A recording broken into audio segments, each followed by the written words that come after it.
শিক্ষার অনেক মর্যাদা রয়েছে।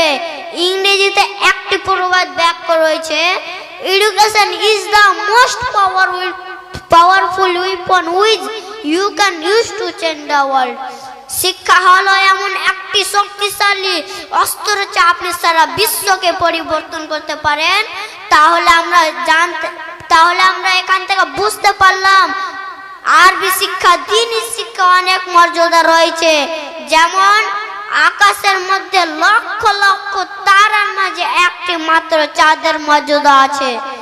যারা দ্বীনি শিক্ষা অর্জন করে তাদের জন্য গর্তে পিপিলিকা এবং সমুদ্রের মাছ ও আল্লাহর কাছে রহমতের দোয়া করে ও মাগফিরাতের কামনা করে।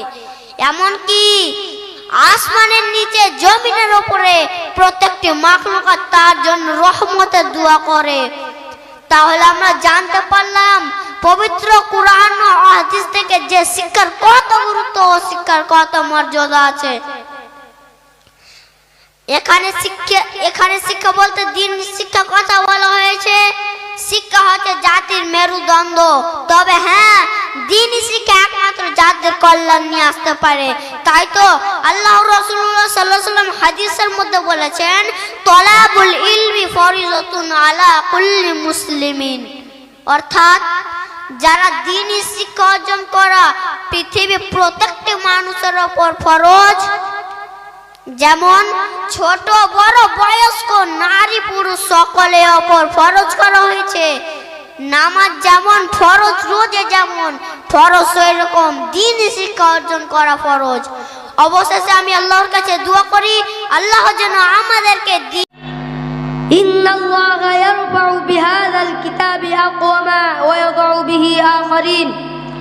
অর্থাৎ এই কোরআনের মাধ্যমে আল্লাহ তাআলা কোন জাতিকে উন্নত করেন এবং অন্যদের অবনত করেন।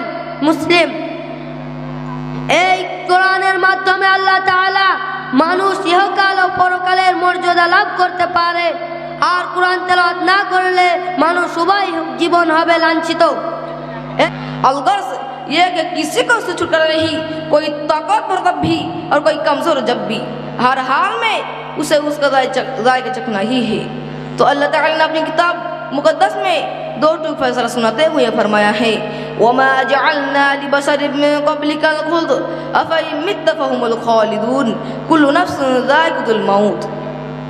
और आपसे पहले किसी इंसान को भी हमने हमेशा नहीं दी कि आप फौत हो गए तो वो हमेशा के लिए जिंदा रहेंगे, बल्कि हर जानदार का मौत का मज़ा चखना ही है।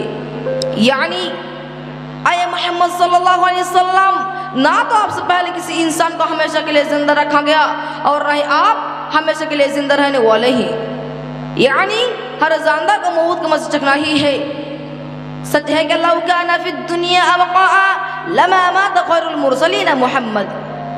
यानी अगर दुनिया में किसी एक के लिए बका होती तो अफज़ल रसूल मोहम्मद सल्लल्लाहु अलैहि वसल्लम इस दुनिया से रुखसत न होते। और हज़रत अबू हुरैरा रज़ियल्लाहु अन्हु बयान करते हैं, अय्युहल्लज़ीना आमनु तक़ुल्लाह व कूनु मअस सादिक़ीन व क़ाला फलौ सदक़ुल्लाह लकाना ख़ैरन लहुम व क़ाला तआला फमन अज़लमु मिम्मन कज़ब अलल्लाहि व कज़्ज़ब बिसिद्क़ इज़ जाअहु व लैसा फ़ी जहन्नम मस्वन लिलकाफ़िरीन।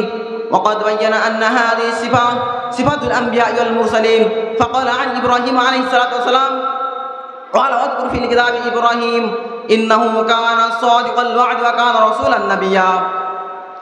وقال تعالى عن إسحاق ويعقوب عليهما السلام ووهبنا لهم من رحمتنا وجعلنا لهم لسان صدق عليا. إخواني في الله، وكان نبينا محمد صلى الله عليه وسلم أصدق الناس قرن حديثا وكان معروفا بالصدق والأمانة منذ طفولته